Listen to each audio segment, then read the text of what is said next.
So number 15 for Dale Jr.'s career is a season that was kind of in the middle. A win in it, but just never overall the performance. It is a DEI year, so that's another hint there. First DEI year, here's number 15.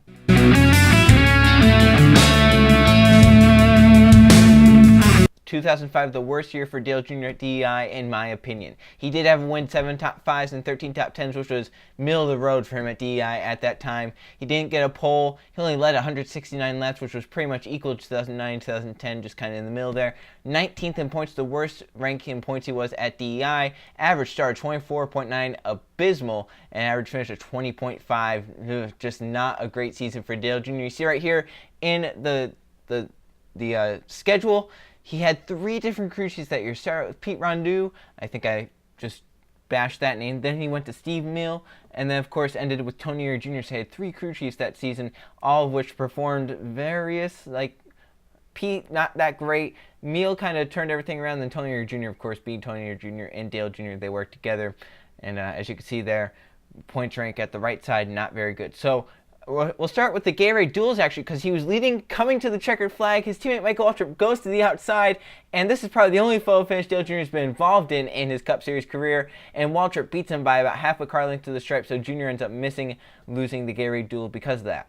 Move on to the Daytona 500. This is with 6 laps to go. Gordon moves to the outside. Jr.'s third. Jr. goes with Tony Stewart, who's been the race lead. Once again, Dale Jr. has not led a lap in the Daytona 500 as of now. He's in second position, coming to 5 laps to go. He's in position to win his second Daytona 500 and his second in a row. He gets a huge run off of 4, and what does he do? He turns hard right to the outside, side drafts off of Stewart, and he'll lead this lap. So Dale Jr. leads his first lap of the Daytona 500 with 5 laps to go, but he's still side by side with Stewart and cannot clear him. He has Gordon and Johnson by him, though, who were very fast on this day, but Stewart even faster. He's hugged the bottom lane all race long, and now here he is on the bottom. Jr. trying to do everything he can as they come down the backstretch side by side. You see the fans reacting to this. They want Dale Jr. to win a second Daytona 500 in a row. Down the backstretch, no really help there to either of the lead cars in each lane. Stewart pulls ahead just a little bit, but Dale Jr. fighting back on the outside. They're about dead even as they hit turn 3. Gordon giving Jr. a big bump into turn 3 and 4,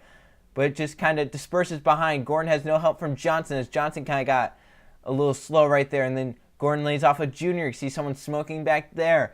They're side by side. They'll come and see 4 laps to go this time, and Stewart inches ahead this time. So Stewart leads this lap with 4 laps to go. It's getting down to it. Dale Jr. with a push from Jeff Gordon entering turn number 1 will clear, and listen to how the fans and the commentators reacted to this pass made.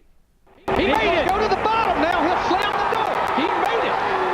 And this crowd is on their feet going wild. What a pass. Way to go, Junebug. You saw the camera was shaking there, probably because of all the crowd noise and the jumping up and down the bleachers they made. So Jr. now clears for the race in the Daytona 500. He's come to 3 laps to go. Not much time left. Jr. just has to keep locking all the lanes, and he might have it in the bag. There's balance side by side behind, slowing each other down with the side draft. Stewart has the drafting up down low, but here comes Gordon on the top side. The fans reacting on the front stretch, cheering, screaming, shouting.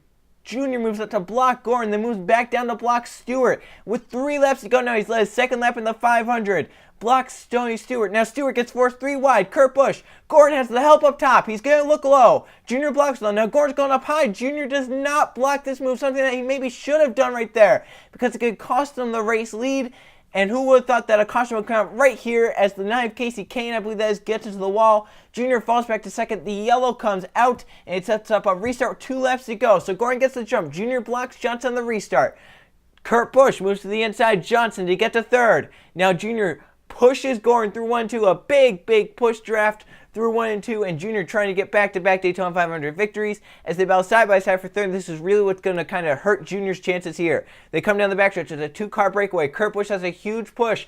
Instead of giving it to Jr., he of course takes it for himself. Obviously, that's what you have to do to win the Daytona 500. Take it for yourself. And maybe right here, if they would have gotten side by side, if Kurt would have gotten to the outside, Gordon, Jr. might have had a shot, but Kurt pushes Gordon away, and that almost ends Jr.'s chances at winning the 500. But still a lap left.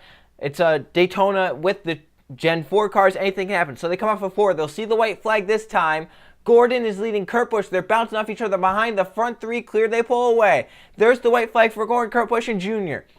Can Jr. try and push Kurt Busch past Gordon and then try and set them both up to try and get the win? Johnson gets a push from Tony Stewart through 1-2, and it propels him on the outside lane. Beside Junior, then gets beside Kurt Busch just a little bit right here. They race down the backstretch. Jeff Gordon, no contest as of now. Kurt Busch trying to lag back to Junior, because right there, he might be dragging the brake right here, trying to get a push from Dale Jr. Jr. does give Kurt that push, but Kurt cannot make the move. He goes high. Gordon blocks that, and it looks like all hope is lost for Junior and Kurt Busch. That hurt Junior right there. See the 48 side drafted the 8.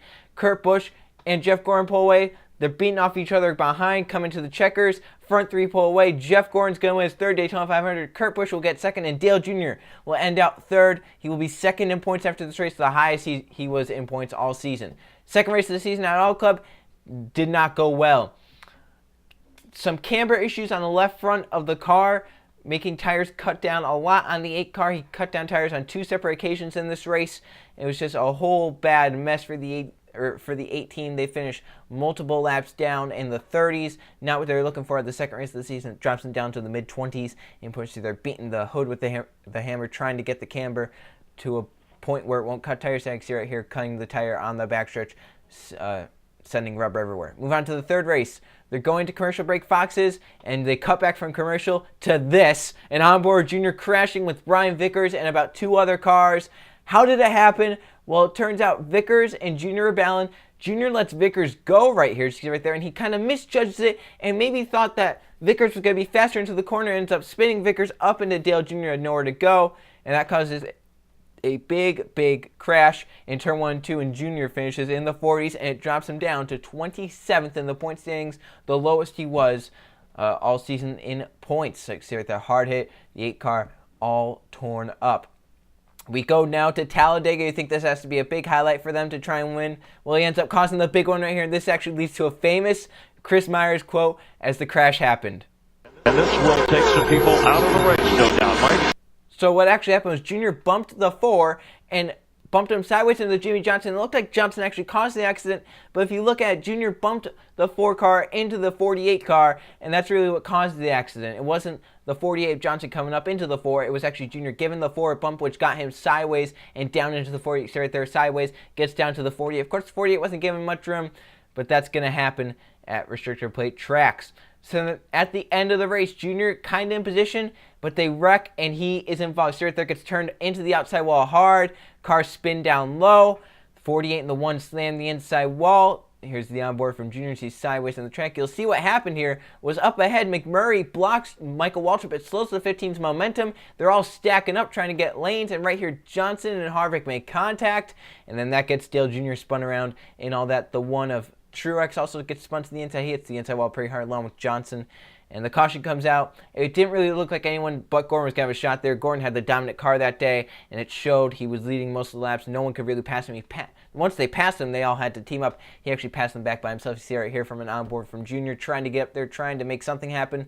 He ends up wrecking instead. But after Talladega, he actually gets to the highest position he was in points besides Daytona 500, 9th in points, and he kept that for the race after Darlington. But after that, it kind of just faded from there. We move on to Charlotte. One of the craziest races in NASCAR history, and Junior trying to bump draft his teammate down the straightaway and spins him out, and then collects himself. Not really sure what Dale Jr. was doing right there. Obviously a very boneheaded move there, bumping your teammate down the straightaway, and it spun and caused the big crash, which is kind of ironic because teammates did it earlier in the race, caused the big one, and then later in this race, of course, Junior and Waltrip doing. They were running pretty well, too. Waltrip's running 6th, Junior's running 7th. They were both having a great day. So here, down the front stretch, Junior has a run. Instead of taking it to the inside of the bottom lane, he just gets in behind Waltrip and spins him out. And then Junior gets spun around in that process. Not really sure what he was doing there, of course, as I mentioned. Just a really boneheaded move by the 8. And took Waltrip out of the race. Junior ends up finishing the race as they repaired the damage, but he finished it multiple laps down.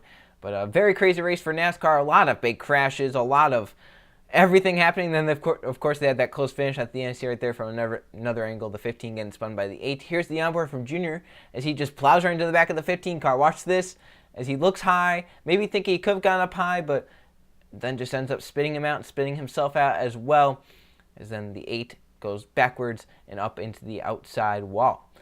So we move on to Infineon, the road course. He ends up finishing 42nd and completing 88 of 110 laps, 22 laps down after this crash on lap number 3. He gets into the zero of Mike Bliss, and it cuts his tire down. He spins around and entering turn number 1. So right here he gets into him and spins the car around, entering turn number 1.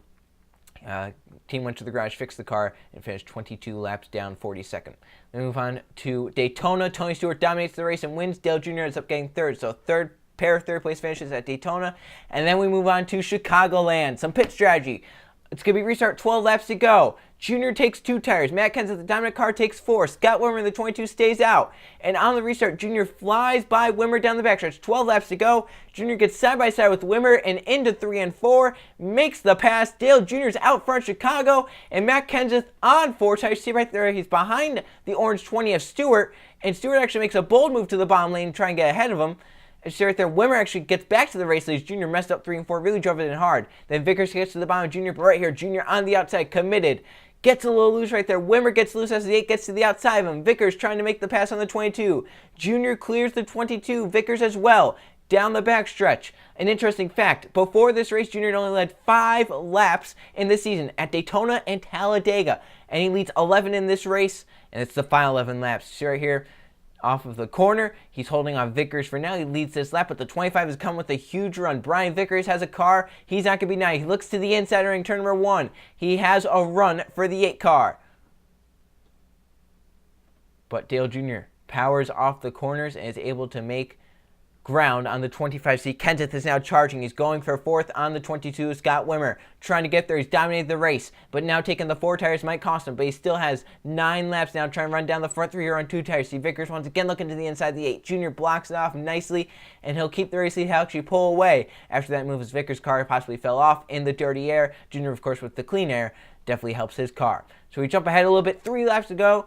They're coming to 2 laps to go. Dale Jr.'s out front. Matt Kenseth has made his way up to 2nd, and he's trying to run down the 8 of Dale Earnhardt Jr. to win the race. He's been 2 tenths faster every lap. He's now down the gap to about 4 tenths of a second. Can he close in on that red number 8, or can Dale Jr. get back to victory lane? It's been 20 races for Junior since he's gone to victory lane in the NASCAR Nextel Cup Series. But can he do it? He's coming around. He'll see the white flag this time. If he gets that, we will not have a green-white checker finish. He gets off of 4. He sees the white flag waving. He knows it's official. He just has to hold off the 17 of Kenseth now. He sees the white flag. He crossed the stripe one more time around. It's about 3 tenths of a second lead for the 8 car of Dale Earnhardt Jr. Can he win a race after 20 races?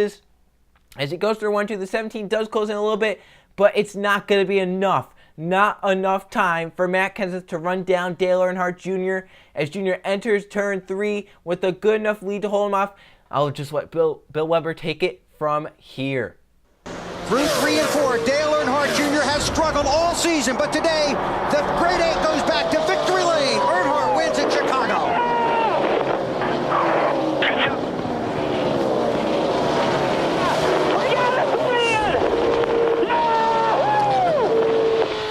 No, he's not happy. No, he's not happy. Being happy, no. And now he's going to do the burnouts on the front stretch after winning. Up against the wall, he does a wall burnout, the nose up against the wall, and just smoking those rear tires out, hand out the window. Very, very intense finish there, but Junior holds off the 4 tires to get to victory lane. See right there, fist in the air, hand out the window, and then down the racetrack he'll go. He'll do a little donut into the grass, and then his team comes out to celebrate with him in the grass. See right there, does a little donut, and then here comes the Budweiser team coming out onto the grass to celebrate with Dale Earnhardt Jr. See right there, he's getting the wheel off, trying to get him buckled, and look at how excited the team is. They're back. They said they're back. 13th in points. Now you have to be top 10 points to make the chase. They're closing in on that margin. Can they make the chase in 2005 after such a horrible season thus far? See all the celebration on the 8 team. And now they have to somehow get that car to victory lane. It's going to be stuck in the grass. So the team actually has to push the car out of the grass into victory lane. The 8 car will not start. Possibly blew a transmission from doing that burnout. Possibly just stuck in the dirt. So right there he's trying to get it cranked. Won't be able to do it, and now the team will push the car to victory lane. And a nice cool shot of that right here that NBC got of the whole team pushing the 8 car through the grass and towards victory lane right there.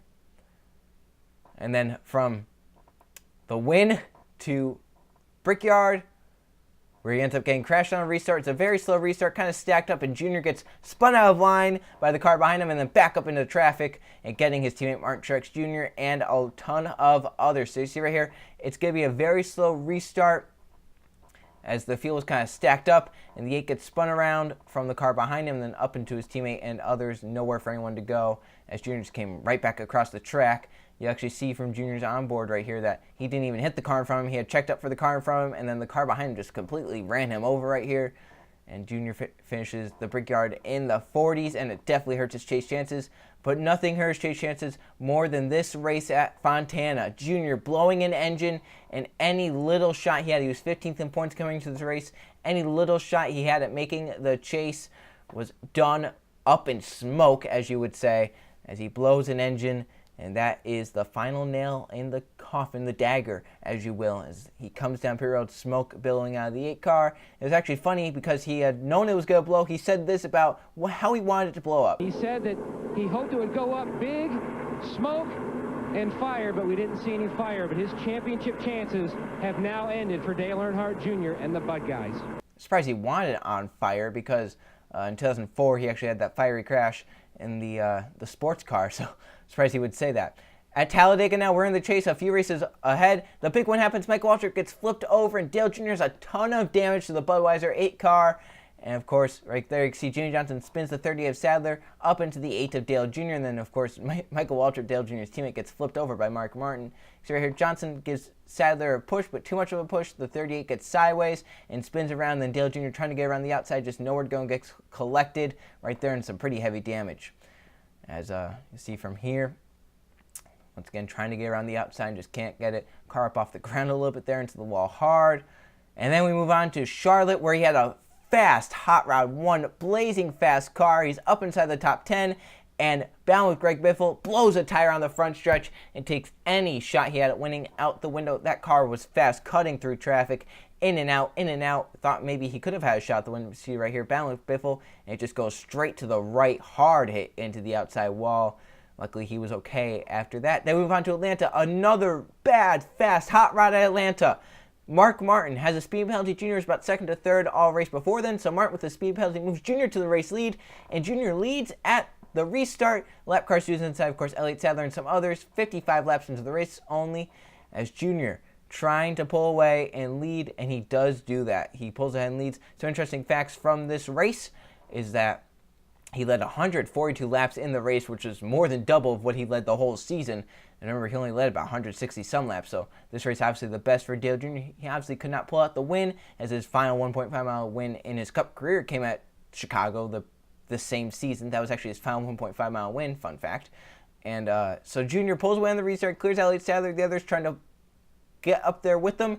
And a little bit later in the race, see right here down the backstretch, kind of in lap traffic, pulling away using his high lane, his classic Dale Jr. line, as I like to call it, up against the wall. He actually increased his gap to 5 seconds over the 99 of Carl Edwards, who was running second at the time. You see a little bit farther down in the race, Edwards has actually run Junior down using the same line Junior has, but Junior able to hold him off because, of course, the dirty on the high side. Edwards probably getting tight up there and cannot make the pass. Junior still navigating through lap traffic. Edwards behind him, but Junior still leading and dominating at Atlanta. He ends up finishing the race in the 4th position. But still a very, very good car, and probably the best race he drove that season besides Chicago. Obviously, Chicago, a very, very great job there at the end to win. But Atlanta, a very great car as well, leading 142 laps. Just could not pull it out there at the end. See Edwards closing in, but can't really pass him there. We'll skip ahead a little bit further in the race where he's getting around the lap traffic of Denny Hamlin. Look how fast he flies on by him right here. Fun fact there, I saw third place is 8.1 seconds back of the leader, Dale Jr., and then Edwards 4/10 back. So the 8 and the 9 had the field covered at this point in the race. He right there flies around the 11th day Hamlin. Then second to last race, the penultimate race of the season, Dale Jr. blows a tire at Phoenix and hits the turn 3 and 4 wall hard. See right here, it just goes straight right once again and hard into the wall for Dale Jr. Homestead was lackluster. Nothing really happened there. So that is the 2005 season, and it's not a bad note. Thanks for watching. I'll see you guys for the next one.